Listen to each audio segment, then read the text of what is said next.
पूना में हमारे वैज्ञानिकों ने मानवता के इतिहास में होने वाली एक बहुत बड़ी घटना के शोध पे अपना योगदान दिया है, जिस पे हमें गर्व होना चाहिए।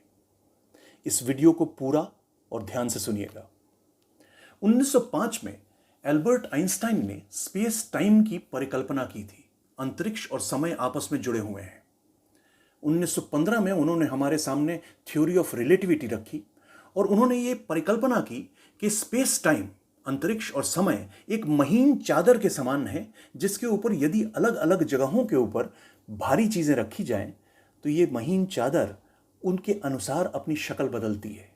मतलब अंतरिक्ष में ग्रेविटेशनल वेव्स हैं इन भारी चीजों की वजह से, जो स्टार्स हैं, जो नक्षत्र हैं अंतरिक्ष में।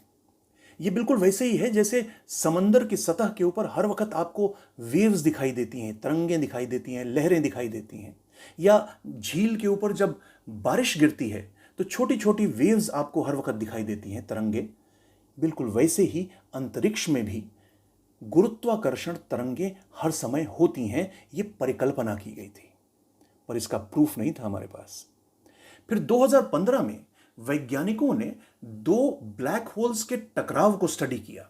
वो 130 करोड़ साल पहले हुआ था और उन्होंने पाया कि वो 130 करोड़ साल पुराने टकराव की गुरुत्वाकर्षण तरंगें अभी भी पूरे अंतरिक्ष में जगह जगह पे मौजूद थी।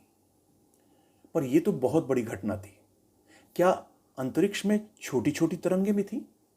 और यहां हमारे पूना के वैज्ञानिक आते हैं।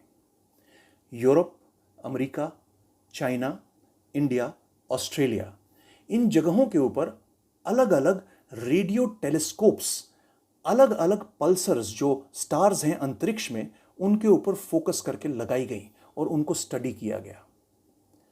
पूना में national centre for radio astrophysics की एक बहुत बड़ी रेडियो टेलीस्कोप है, वो भी इसी काम को कर रही थी। और वहां पे वैज्ञानिकों ने स्टडी किया और ये पाया, जिसका प्रूफ उन्होंने हमारे सामने रखा है, कि अंतरिक्ष में बिल्कुल वैसे ही छोटी छोटी महीन ग्रेविटेशनल वेव्स या गुरुत्वाकर्षण तरंगें एग्जिस्ट करती हैं इन बड़े बड़े स्टार्स की वजह से, जैसे समंदर के ऊपर छोटी छोटी लहरें या एक झील के ऊपर बारिश गिरने से जो छोटी छोटी लहरें बनती हैं, बिल्कुल वैसे ही। आप किसी रेस्तरां में बैठते हैं और आपके आगे पीछे लोग जब बात करते हैं तो जो एक हम क्रिएट होता है आपके कानों में, हर वक्त ऐसा लगता है जैसे बहुत सारे लोग बात कर रहे हैं, बिल्कुल वैसा ही अंतरिक्ष में भी होता है। इसका उन्होंने हमारे सामने कंक्लूसिव प्रूफ रखा एल्बर्ट आइंस्टाइन की परिकल्पना के 100 साल के बाद। पूना के हमारे वैज्ञानिकों का अभिनंदन है, अभिवादन है, हमें गर्व है उनके ऊपर।